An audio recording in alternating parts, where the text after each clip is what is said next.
Hello and welcome to Find Your Freedom, a podcast dedicated to helping you truly find freedom in all aspects of life. Join your hosts and their expert guests as they share practical tips and strategies for finding more freedom in your life. It's time to take control of your life and create the future you want. Let's find your freedom. Here are your hosts, Lenny the Boss and Omid Rad Investor.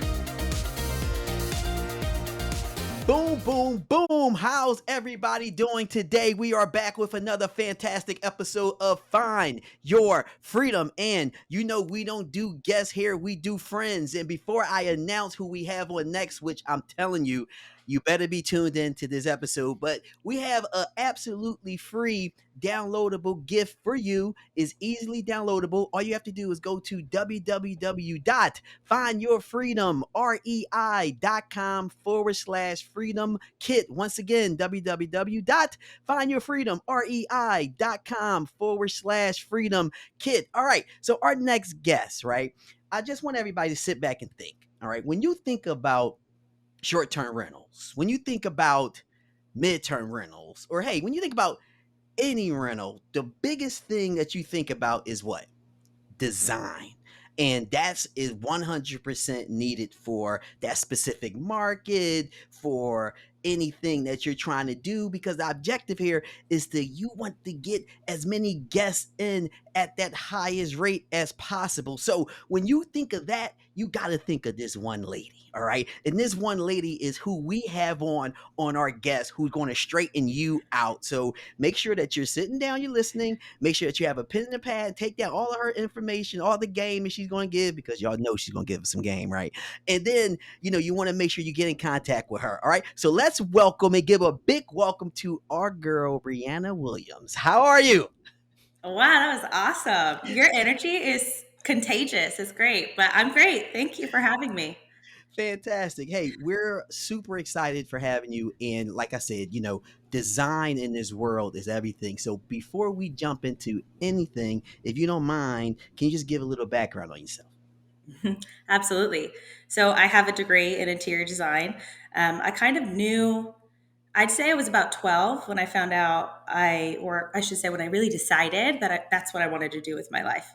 So I can remember sitting on a pile of lumber while my dad's like building our house, you know, that I grew up in, and I was sketching it out. My parents always let me design my own room, all that stuff. So it's just kind of what I knew I always wanted to do. So come high school, I actually missed my SATs. Like you're a junior, you're supposed to take your SATs. I missed them. And I was so concerned, like, oh, what am I going to do? So I actually found an interior design school and I applied. And as a junior, I was accepted and I just coasted my senior year. It was great. So did the degree and I've been working in interior design for about 13 years now. Wow. So, I mean, when I meet interior designers, I think sometimes the story is just people kind of fall into it, or they're maybe doing flips, and they're like, "Hey, I started doing it, and then I was just really good at it, and then I just kind of jumped into it." So, what's interesting about your story is just like that's something that you imagined from like day one. So, maybe walk us through like even like going through like the education piece to even like transition when you first started. What did that look like, and how has that evolved over time as you've gotten into kind of this like design space? It's definitely evolved a ton. So, as I mentioned, I knew that this is what I wanted to do from a pretty young age, but I wasn't really sure how to get into it. So, I was lucky enough to have a teacher in high school that kind of walked me through, like, hey, maybe you should consider going to school here. This is a good school for interior design. And while I was in school, you learn everything from effective speaking to color theory to how design affects psychologically, the design of space affects us, and of course, obviously, how to actually design spaces, how to space plan, these types of things as well. But a lot of it is a little bit of intuition. It's a little bit of just skill, I think, that you're kind of born with. You can definitely fine tune that over time, as I most certainly have. If you actually look at my Instagram, I actually posted alongside Taylor Swift's 9 days in LA, I did 9 days of like a Mumford Designs era tour. So I went back through like a decade of designs and I posted. And if you look at some of those first ones, it's wild how evolved the design has come. It's just much more curated and things of that nature. But I actually got started in the design space working at a retail furniture location and managing a design department there. So I worked with Lazy Boy Furniture Galleries and I managed their design department for just shy of 10 years and all the way up to COVID. And when COVID hit, I actually took the time to kind of reassess where I wanted to go with my life. Staying home with my kids definitely impacted me. Um, and just knowing that I was going to kind of have to do the homeschooling thing and all of that for at least a year or so, that's where I decided to leave retail and start my own thing. And once I started my own thing, that's really where I came to kind of niching down and specifically working with investors on their rental properties and things of that nature. That's so great. I mean, your story is good, because man, for younger folks who's listening to this, you know, it was great that you knew what you wanted to do. But you know what was even better is that you spoke to like a mentor who can give you some advice and who can guide you during the way, like introduce you to a school, you know what I mean? That you could go to and go, well, I was reading a couple things about you and I want to share something with you. Right. And I kind of want you to talk to us about it because you're going right into your business, right? So you said you was inspired from your childhood, home and neighborhood where everybody knew everyone and block parties was a weekly event. I'm like, man, where does she live? Because that's where I want to go. And and the cool thing about you said everyone had a cup of sugar to spare, right? And you basically said, you took that upbringing and applied it to what you're doing today. So how was you inspired by that in your childhood? So when I was born, I actually lived in LA. So I lived in Southgate for like the first 7 years, and then when I was seven, I moved to Riverside. And when we moved, I don't know how this happened, but I just got so lucky. There were five girls on my street that were the same age as me, like the exact same age. We grew up in the same classrooms and everything. And over time, our parents all became best friends. And so we literally had like the block. Everybody in high school knew it as Mumford Fun Zone. Like we just had like New Year's Eve is like 3 or 4 parties going on. And you just house hop. So after I finished college, I did move out of state for about 18 months with my husband. And I'll admit it just wasn't the same. I Mm, mean, that's the mm, place that I grew up, right? Mumford is where I grew up. That was the street name. So like that's where I grew up and that's why my business is Mumford Designs. That was home. So living out of state was tough for me because it never felt like home. We didn't have the same neighbors. I literally grew up in my best friend's house. Like, I probably ate their parents out of house and home. Like, you just walk in. My kids go to their house now and my kids will just walk in and open their pantry. that's It's just awesome. it's like my parents have 3 4 sets of grandparents because of where they kind of got to grow up a little bit. So that was Mumford, and it still is. We still get together every Christmas and do like a big Christmas brunch. And so, like, how often do you get that? We moved off of Mumford about 3 years ago, and I love my neighbors here too. They're really nice people. And I'm sure if I needed like an onion or something like that, I could ask them, but it's not the same. And I don't ask them. But that sense of community is what I Yeah, grew up around. I don't know that everybody gets that. yeah, So I yeah. do truly cherish it. And I really know how valuable it is. And we've lived in places where we didn't have that sense of community and it just didn't feel like home. So when I think about creating somebody's home or a home away from home, especially in the MTR space, you're living there for a couple of months at a time. You want it to feel homey. So that's kind of what I try to provide, not only in the design space, but also in guest experience and things like that. Like I want them to know if they Mm, need something, reach out to me, let me know. I can do it for you. I do it with my clients. Oh my gosh, you're in this predicament.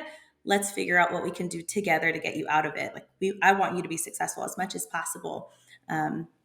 Just like Nice. I've been able to find success in my property. So maybe, so because what's pretty cool about your experience also is that you had kind of like a little bit of a corporate background experience working for a company, and I'm sure there's probably, they have a vision of how they want things to look or like a certain aesthetic, and then now you have kind of like your own like personal influences with like the Mumford designs. So explain like maybe how you're been able to kind of blend those things or kind of do your own unique twist to kind of uh, designing spaces, whether it's STR or even like an MTR. Like walk us through like that process. Like I'm coming to you and I'm like, hey, I really like Breanna, and I want to use her. Like, what is your vision like when somebody comes to you? Yeah, I would say my experience working with retail and just a corporate design, kind of thing has really impacted how I design my spaces now. I mean, if you think of Lazy Boy, you're going to think of comfort, right? That's what people are going for first and foremost. So I had to figure out as a designer there how to incorporate new trends and, just overall elevate your typical comfort. So now, of course, I have much more freedom. I mean, I can, within reason, do for the most part what I feel like is the right thing to do. Mhm. And like I mentioned earlier, too, just in terms of design, things have definitely evolved over time. I've learned to curate collections a lot more thoughtfully and intentionally. Um, that's kind of where you'll see a lot of intentionality in the space. I can't design a space until I know who we're designing it for. So step Mm. one with me is create your avatar profile. I'm talking demographics, psychographics, Mhm. everything. We need to know exactly who our ideal guest is. Not to say that there aren't going to be alternate types of guests that are staying in the space, but who are we marketing for? And we need to design it for them specifically. What's comfortable for them? What's comfortable for a family of 6 is likely different than what's comfortable for a single man that's coming in, or a single young woman, or something of that nature. So just knowing a little bit about who's planning to stay is helpful in determining what to see. So each property is likely going to be different because we're designing for different people. There you go. Designing for different people. But I want to back this story up a little bit because earlier you said, you working here, you there for 10 years, right? And then boom, COVID come and take the world over. All of us, everybody's experiencing COVID, and you're home, and I think you have some young kids, right? Your kids are pretty young, Yes. right? And you're home and you're thinking about homeschooling, and you got this passion inside of you that is now it's time to open up your own thing. So what are some of the challenges you face with being home, with having small kids, being married, also loving to get some sugar from your neighbor and going to the block parties? Like, like what challenges have you faced just trying to open up your business? It's been difficult. When I was working for a retail corporation, they did all the marketing for me. People walked in the door. You Yeah. all day long. People just walked in, and then I had a team of like five junior designers that would come in, and they would work with the people that walked in the door, and they'd be like, "Oh, you need a designer. You know who you need? Brianna's going to design your house. She's going to do it. She could do it for you." And then they'd pull me in, and they'd be like, "Hey, they're looking at a sofa, 2 chairs, probably some coffee tables. They're open to extra things." I'm like, "Cool, I could do that." And it was just handed to me. So that was nice. However, when I started my own business, I just kind of hit a wall. Where do I start? How do I Mm. market? I don't know how to do marketing. They don't teach that in school. They certainly didn't teach us how to do that at the job that I was at previously. So I had to stop and really consider, what to do. I invested in a marketing coach. He helped me a ton. Talk about mindset shift. I mean, that was the biggest thing. I just felt like in all honesty, I felt like I was a free designer because at corporate retail, they offer design services complimentary. It's, of course, it's not free. They're definitely paying us, but it's wrapped into the price of the furniture that you're purchasing. So I had to change my mindset because I saw myself as a free designer for 10 years. And my coach was able to really help me realize that it wasn't just a free designer. I mean, I was getting paid well for my efforts, Mhm. but I also, I helped build a design program to $1 million in sales. I worked over Wow. 3,000 spaces in the decade that I was there. So I can space plan like it's nothing. I can look at something and be like, yeah, that's about 24 to 30 inches, I would say, from a photo, Right. because that's what I Right. had to do for so long. So mindset was everything. Once I started to realize there was so much value in what I did for 10 years, that opened the entire world. And then it also helped me, of course, having a coach walk me through how to market. A lot of that was, who are you marketing to? Who's your ideal customer? Right. So when thinking about that, that's kind of what formed and shaped how I design now for investors, because I took the time, I did the education, and worked a program for 6 months to determine how to find who I need to market to and then how to appropriately market to them. So I apply that to my designs all the time when working with investors. Boom. And that's I think that's great. I think when somebody starts a business, you have a certain skill set, but you may need to like outsource additional help because you're not an expert at everything. But I think that allows you to kind of be more well-rounded so that you have a better perspective and also can better serve, whoever it is that you're helping out. So let's talk about that a little bit. So I'm coming to you. I'm excited. I want to use your services. Like, what is the process? Like, so if somebody wants to get a designer, I think there's always this hesitation of, oh, this costs a lot of money. Oh, like, is it worth it? And I imagine that's like probably a big objection for like a potential client. But just maybe walk me through like I've overcome that barrier of, okay, I'm committing to a interior designer. So what next? Like what do I have to do? Meaning I like think what the information do I first, give you go besides ahead. like the avatar? Yeah, a lot of times when people come to me, they don't know who the avatar is that they're designing for. They haven't really stopped to look at that. And so that is often a question that I'm asked. It's like, who should my avatar be?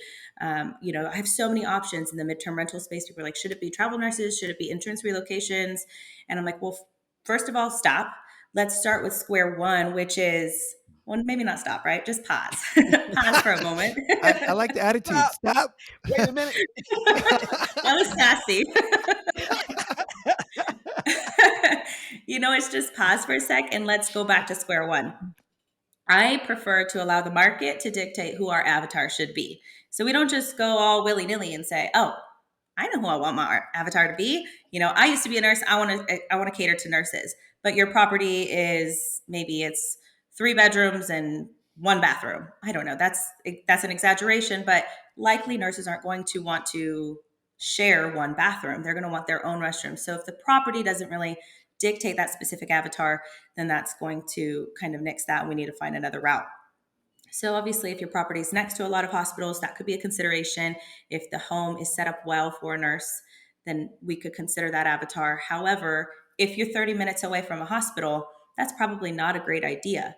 However, if you are maybe near an airport, you can consider some type of crash pad where we're, really focusing on the avatar of pilots and airline attendants, things of that nature. So it just depends on the property itself. Consider what's around you and who plans to come in.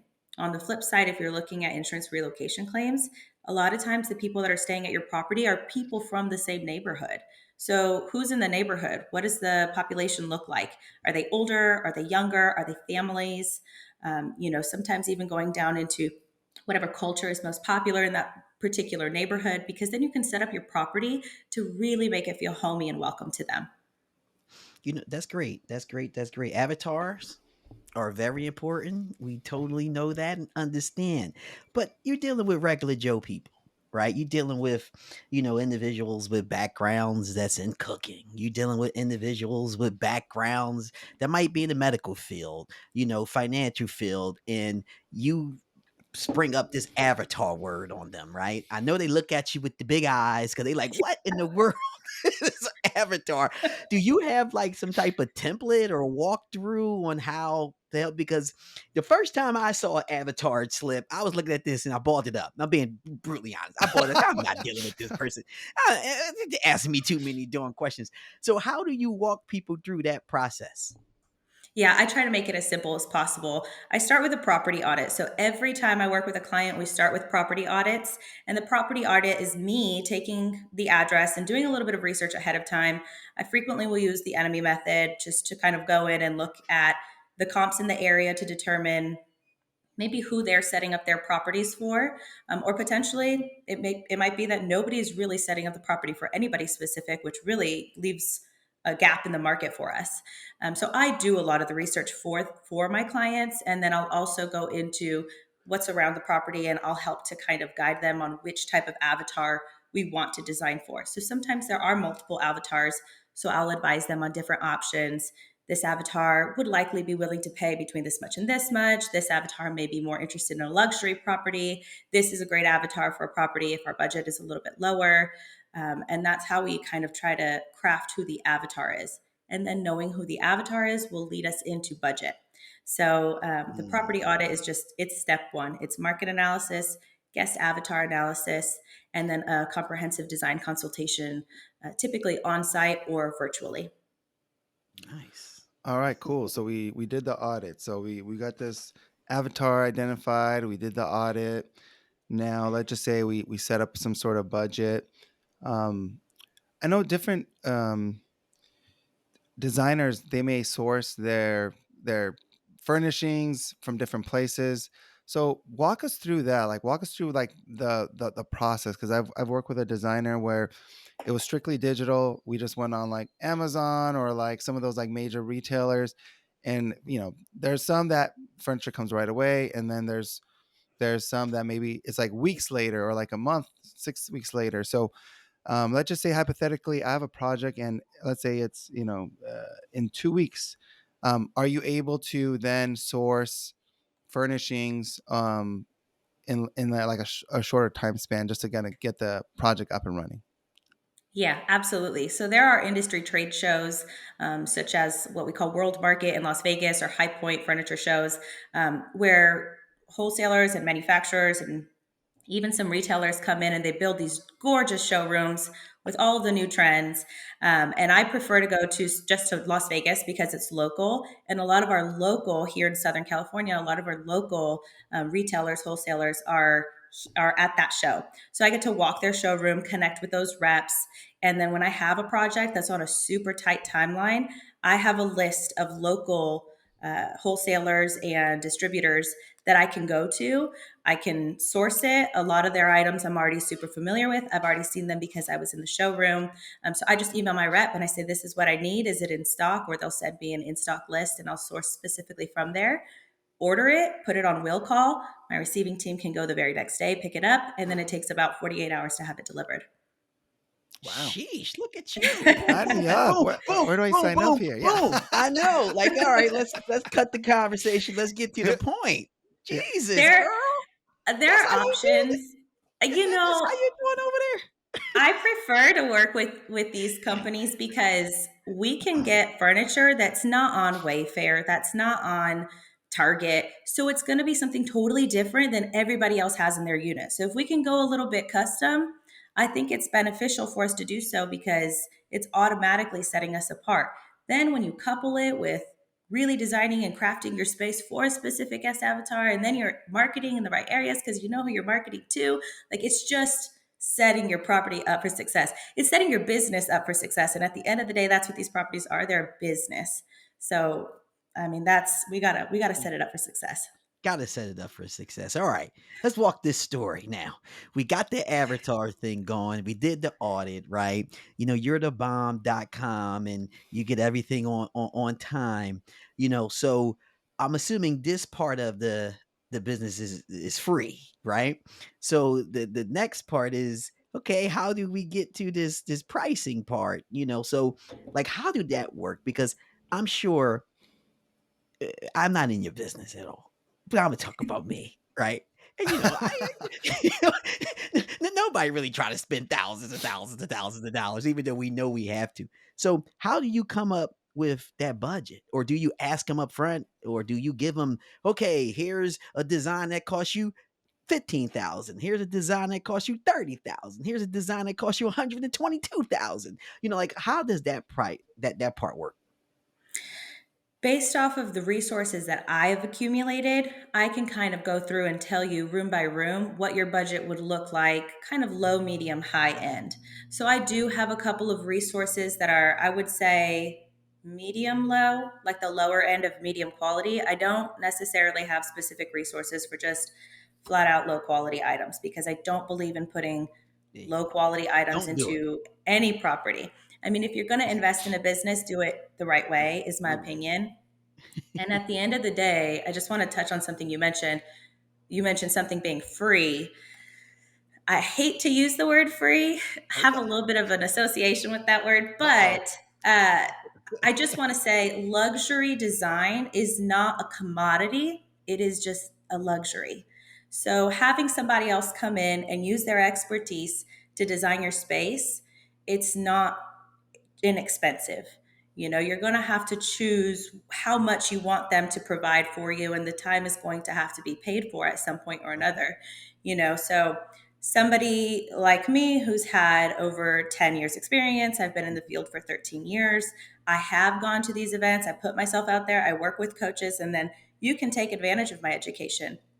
I take the time, I go network with other investors, and I have a network of people that I can lean on when clients need something. And so they get to use that too. So when you're working with me, it might not be as inexpensive as it might be as working with somebody who's just starting out. So that's kind of where you can decide based off of your budget what makes the most sense, which type of designer to hire. Always recommend interviewing at least 2 to 3 designers to see who works with you the best, who communicates with you the best, and everything else. But That's smart. moving forward into the budget for design, like I said, I can take my experiences and who specifically I'm sourcing from or which companies I'm sourcing from, and I can allow that to dictate what our budgets should be. And it's a conversation. It goes both ways. I can advise. My clients can come back with me and say, yeah, I really can't go over 15 grand on this house. Okay. Okay, so then I need to adjust where I'm sourcing from. Or maybe you want to handle the procurement and installation, and I'll just go ahead and give you the design. Some people choose to do that. The biggest thing is we weigh time and budget because time is also money, right? So we have to factor that into the equation. And if you're going to handle procurement and installation to save a couple thousand, it's nice to save a couple thousand, but at the end of the day, do you know how to set up an FF&E schedule? Do you know how to get your contractors right? I know it's a lot. There's a lot that Yeah. designers do that the average Joe may not understand. So I try to just educate even those clients that are unable to move forward with me for procurement and installation due to budgetary constrictions. I'll at least advise them like FF&E is furnish and finishing schedule essentially. So you can lay out all the things that we need to do. We're going to paint the walls. We need to paint the kitchen cabinets and have the counters installed. Well, you're not going to install the kitchen counters before you paint the cabinets, right? And you're not going to install your wallpaper before you go paint your walls. You're going to paint your walls. Your wallpaper manufacturer says it needs to cure for 30 days, and then you can install wallpaper. So maybe the very first thing to do is paint the walls. So nonetheless, just making sure that they understand these are the things that they're going to have to be responsible for. Because unfortunately, sometimes when people take the design and then they move to execute, but they don't have that experience behind them, it can take them 4 to 6 months to execute a property that could have taken me 4 weeks to execute or less in some cases. Wow. So how much money did you lose out on 4 months, 5 months of holding costs, not Yeah. renting out that property when we could have had it listed already? So was it worth the 5 grand, 6 grand, or whatever the case may be? Wow. Yeah. You gotta think. Or- Get It's them, all a girl. give and a Go take and a out there and plan. get them. No, this is all the stuff that need to be said. The super said. Go ahead, Omid. Sorry, but this is all the stuff that needs to be said. yeah, so I I'm like an this open book, conversation. so No, I'll give you I all the insights. It's whatever you need. I enjoy this conversation because I think when you're dealing with an expert, I think when you're, let's say there's a client they may not know everything that goes into it. And so that they also will question, like, why am I paying this, or why is this so expensive? And so I think this is like a good conversation to have.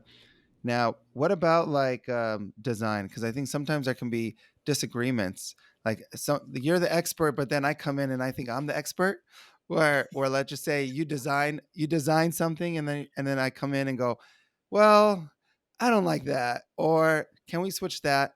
How does that whole process work? Is it a, hey, you're paying me to design it, and this is the way this is the way the aesthetic should look, or is it like collaborative? Like, how does that work? Because um, I think that in itself, to me, could be like slow things down when you may have like somebody who's very opinionated, thinking they're a designer, but then they have no design skills. It, Omid, is that an HMO, Omid, you talking Yeah, about? right. Have you heard of the say What HMO what is before? what is HMO? HMO, Oh, high maintenance owner. oh, there you go. Oh, HMO. Okay, that's right. High maintenance owner for sure. that is hilarious. I But go actually ahead. haven't heard of HMO either. That's too funny. That's I would say, this is where the researching your designer comes into play, because every designer is going to treat this aspect a little bit differently. Some designers are going to say hard and fast, you don't get a say. I'm going to design the property based off of my expertise, and I know what's going to work for your property, and that's just how it goes, and it's probably going to be in their contract. So be careful when you're working with someone, read the contracts first. I'll speak for myself and say, for me, I include one round of revisions. So we present the property in its entirety, and going to go through each room, room by room, and each individual piece that we've selected, and we're going to go through. And if there's something that a homeowner says, I really just don't like that, that's okay. Design is very open, right? Like, beauty is in the eye of the beholder. So what I will advise them is, this isn't your house. Of course, if this is a house that is a vacation home where we're going to rent it out just to kind of allow the home to pay for itself, or whatever the case may be, that's a different scenario. But if this is a business and we want this to make as much money as it can possibly make, I'm going to remind you that it's not your house. I'm going to remind you that I've done hours of research into what works in this market, and what people who are traveling to this market expect to see. And at the end of the day, people want to come and visit places that are nicer than what they live in at home, right? I don't want to go to some place. If I have a brand new sofa, I don't want to leave and then go sit on some sofa from the 1990s. Definitely don't want my kids crawling around on carpet from 1987. I want fresh, and I want new, and I want what's trendy, because I don't maybe always get to put that in my home, or whatever the case may be. So I would just say, make sure you know who you're working with. And then at the end of the day, when you consider that, if there are still items that you really, truly don't like, or if there's a concern for comfort or maybe just functionality, we'll discuss that together. And there is a round of revisions in my contract. Outside of that, I will keep working as long as you want me to keep working, but my time does cost, right? So Yep, I yep, will do the yep. first round of revisions. If we need to do additional rounds of revisions, then we just move into an hourly fee schedule. So however many hours it takes me to do the revisions, that you would just pay for that separately. Okay, real quick. So before I get into my question, just you that what you're showing them is something digital, like it's a digital model of their place that you're showing them. So I work with some properties that are nearby me where I can actually travel to. And if the owner is local, then we can meet together. And while the presentation is digital, I have 3D renderings that are photorealistic. So I do have a software that I'm able to use that allows me to create a photorealistic rendering. So that really helps us visualize what things are going to look like.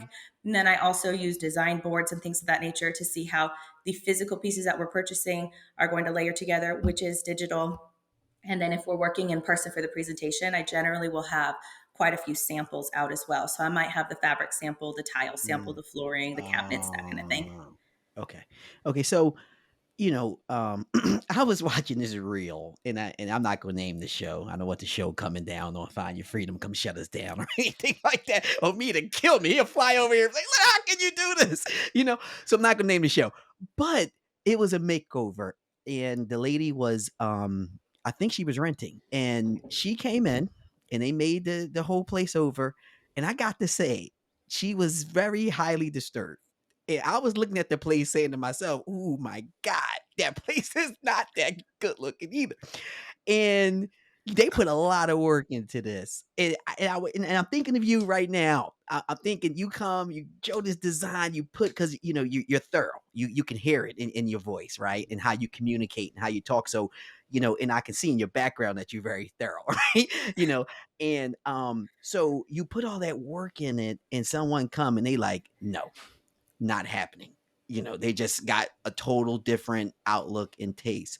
So my question is, what is the worst experience you ever had with someone that made you either had to do something with a change in your business in the way that you dealt with other potential customers?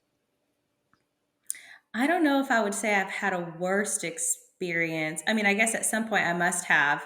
But typically I say, I mean, I've done so many presentations. I mean, working in retail, when we worked with 5 to 7 clients per week, like that's a lot of presentations, right? Per week for 10 years. So I've done a lot. And what I will say is a lot of times it just comes down to clients being indecisive. I mean, totally get it. There's so many reasons why hiring a designer is worth it. But one of the reasons is decision fatigue is a real thing. When you have to make hundreds of thousands of decisions, I mean, what knobs do you want to put on your doors? What knobs do you want to put on your cabinets or your drawers? Do you want them to match? Do you want them to be different? There's so many decisions to make.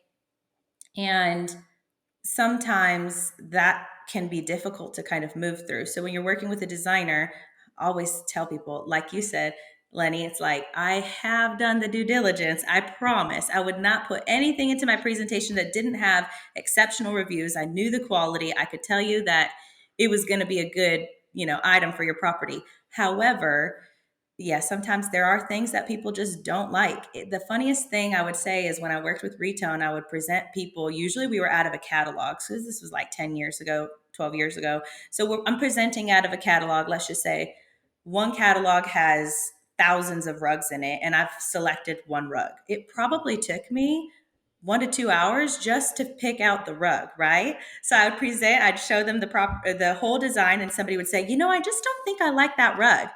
Okay, that's totally fine. Let me show you all of the options. And I laid just one book. I probably had 5 books to pick from. I'd lay one book in front of them and they'd start flipping through. And wouldn't you know it, they would land on the rug that I already picked out and be like, I think I like this one. And I'd pull over my presentation and say, yeah, that's what I picked. I totally You're agree. smart. That's probably the best thing for the house. You're So super smart.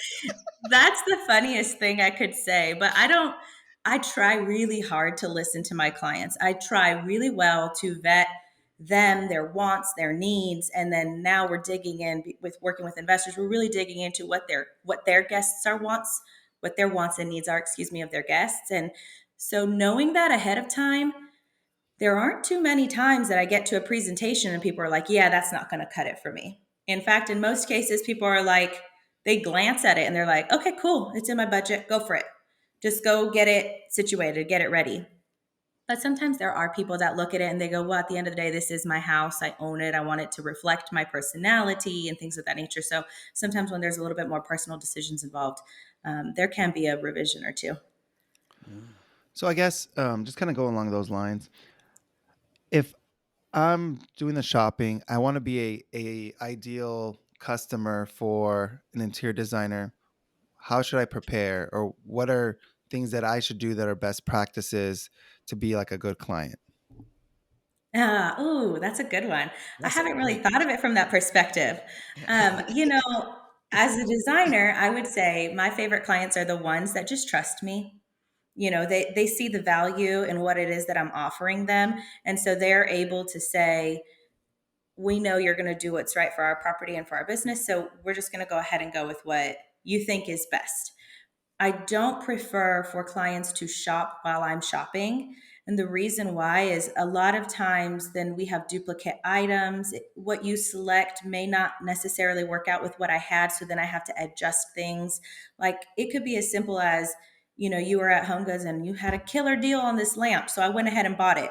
and maybe I've already picked out my lamp. So your lamp comes in and it's way shorter than my lamp.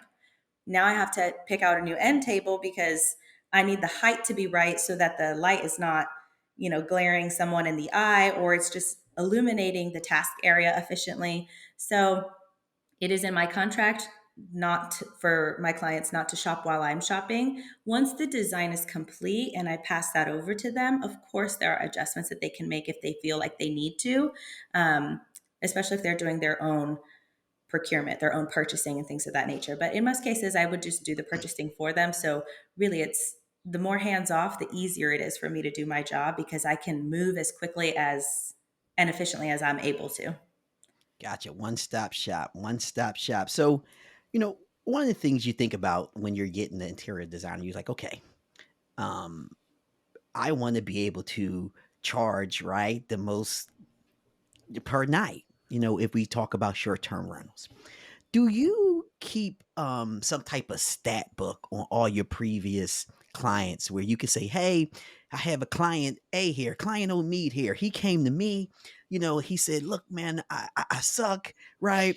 And you came in and you said, let me go ahead and do and then hook you up. So you went in, you did your thing. Omid was 100% cooperative, did your thing, and he went from $100 a night to $185 a night. Like, do you keep stats like that and use that as a marketing tool to some potential clients?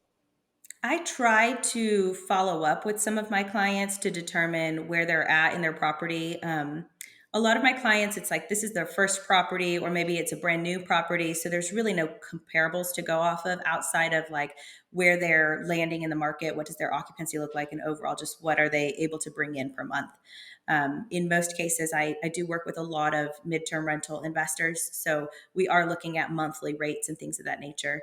So, I try to reach out to them like a month later, but really you can't get true numbers until you're really looking at a full year because we need to factor in any potential vacancies or any guest issues, any problems with the property. So for me, my biggest thing and my biggest case study, I'll say, is the property that I co-host. So I worked with this with my client in terms of design. He had the property running as a midterm rental for a little over a year, if I'm not mistaken. And ultimately, he hit a wall with booking. So he hit a stretch of vacancy. He's like, I don't really know what to do. I'm basically making LTR rates, but it's furnished. And so that was when he called me in and we walked through and we determined quite a few items on the property audit that it's like, yeah, this could be better. This could be better, even down to the property management and the cleaners. They weren't necessarily performing where they should have been. So those were things that we found at that property audit and discussed as well. We moved forward with designing the property, decked it out. It looked awesome. And from there, it's like, are you going to turn this back over to the same PM? Yeah, no, probably not. Because now we don't want your investment to go to waste. So we discussed it together. And although I had not yet hosted a property myself, obviously I do a lot of research and I do work in this space and work with other investors. So we move forward together as a sort of case study. Specifically, this property right now is only marketed on, oops, lost my headphone, only marketed on Airbnb. So we just wanted to see how that works for the midterm rental space. And I'm really happy to say we launched in March and we have had only 2 weeks of vacancy this entire year, and we're booked until mid-January. So, and that's all just through Airbnb. That's it. So that's the biggest case study that I could say. We were able to raise his rates from $3,300 a month, and now I do kind of fluctuate the price depending on the time of year it is. But ultimately, people are generally booking anywhere from $4,500 to $5,000 a month. So it's definitely increased his revenue. Boom. Ballin'. That's no, I think that's great. I think that is the power of designing the space correctly and how that can translate into a business, and that alone, speaks volumes as far as why you should invest in some sort of designer. So I guess is there any other recommendations you have just in general for just an investor who wants to get into the MTR space? Because now we're seeing a lot of people just maybe leaving the STR space or even the LTR space, and they're really interested in the MTR space. So I know you talk to a lot of investors, and is there just any like advice you would give for somebody who's thinking about it but hasn't really like made the leap? Absolutely. I would just say do your due diligence when you are kind of underwriting a property. Make sure that it's going to work as a midterm rental. In most cases, you can do a midterm rental pretty much in any market, but that what you're able to generate in terms of revenue from that property is going to vary significantly. So right now, if you're going to buy a house, it does cost a little bit more. So you want to make sure that you're at least 2 to 3 times higher than the LTR rates in that market, and make sure that there are comps that support that, because you don't want to purchase a house, get into it, and now you can't even cover your mortgage, or you can't cover mortgage plus utilities running as an MTR. Sometimes there are still markets where STR and MTR work. You could do both. So you can run a hybrid model, and you can kind of leverage some of those busier months using the STR strategy to kind of bring things up a little bit in terms of revenue generation. But that's my biggest piece of advice, is just make sure the property is going to work before you invest in it, because that's the part that hurts me the worst. It's like we could do all the design, we can market for them and everything, but we have to make sure that the prices are going to warrant the amount that you're investing into the property. Yes, yes, yes, yes, yes. And man, this is awesome. But hey, got a quick question for you. What does find your freedom means to you? For me, working for retail, everything was locked. Every holiday weekend was locked. Every night was locked. You don't know how many bedtimes I missed. I missed first steps, first words, because I was working, 40 to 50 hours a week managing my department. So when I left, the biggest reason why I left is because I wanted to spend time with my kids. And we started our kids in soccer, and I get to go to every soccer game. I can go to the practices if I want to. I get to be home with my toddlers, so I didn't have to miss anything. I left when my daughter was 6 months old, and actually in the first 4 months of her life, I took a 6 month maternity leave. So I was with her for pretty much the entire time. I went back to work in January of 2020, and March is when our store shut down because of COVID. So outside of 2 months of her life, I've been with her the entire time. And then my son was born after I left corporate, and I've been able to stay with him as well. So Sweet. freedom for me is just freedom in my time, in my schedule. If I don't want to work on Fridays, I don't work on Fridays. I can maybe make my week Monday through Thursday and work a little longer, whatever the case may be. So that's been, at least as of right now. That might change as I move down the road and life changes, but right now, freedom is just freedom in time. No, that's a beautiful thing. I think the ability to spend time with your family. I mean, you have 4 kiddos, so that's a lot of time that you need to like give, especially at a younger age. So that's like amazing. So now I'm interested in connecting with you. So how do our listeners find you to connect and utilize your services? Yeah, absolutely. My website is super easy. It's just mumforddesigns.com. Mumford is just like Mumford and Sons, right? Mumforddesigns.com is the website. There's a contact form on there where you can get in touch with me, or you can find me on Instagram. I'm on Instagram pretty much all the time for the most part, in and out of the day. And it's just Instagram.com/Mumford_designs. I'm also on Facebook. So Facebook.com/Mumford Designs. That's great. That's great. That's great. So, we're coming to the end of the show. And at the end, what we like to do is we like to bust out some eardrums, bust out some speakers. So, Breanna, if you okay with that, can you help us do that? Let's do it. Oh man, now she said it. All right, the one thing we don't want to happen for all the people who's listening, Brianna, she has a whole bunch of wine glasses on her wall, so we're gonna try our best not to blow up her wall, so all the wine come crashing down. All right, Ah! all right. So how it's going to go is on the count of three. I'm gonna count 1, 2, 3, and in a uniform manner, all of us gonna say "boom" as loud as we can. All right, everybody ready? Let's do it. All right, listeners, here we go. 1, 2, 3. Boom!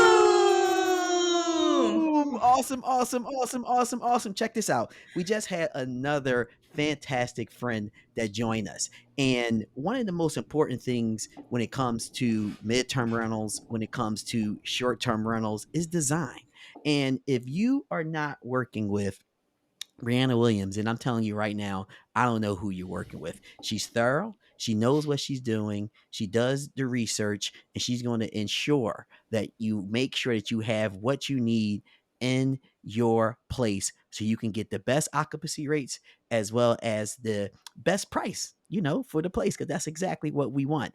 All right. Now, what we need from you is we need you to take a listen to this episode. We also need you to give us an honest 5-star review, because that's the way that we continue to grow and continue to bring on guests that can sit here and help you in your journey, because that's what we do here at Find Your Freedom. Also, we want you to share this. Share this with your friends, your mother, your brother, your sister, your cousin, your aunt, your uncles. Hey, share it with all your coworkers, the ones that you like and the ones that you don't like. Until the next episode of Find Your Freedom, we talk to you soon. Peace. Peace.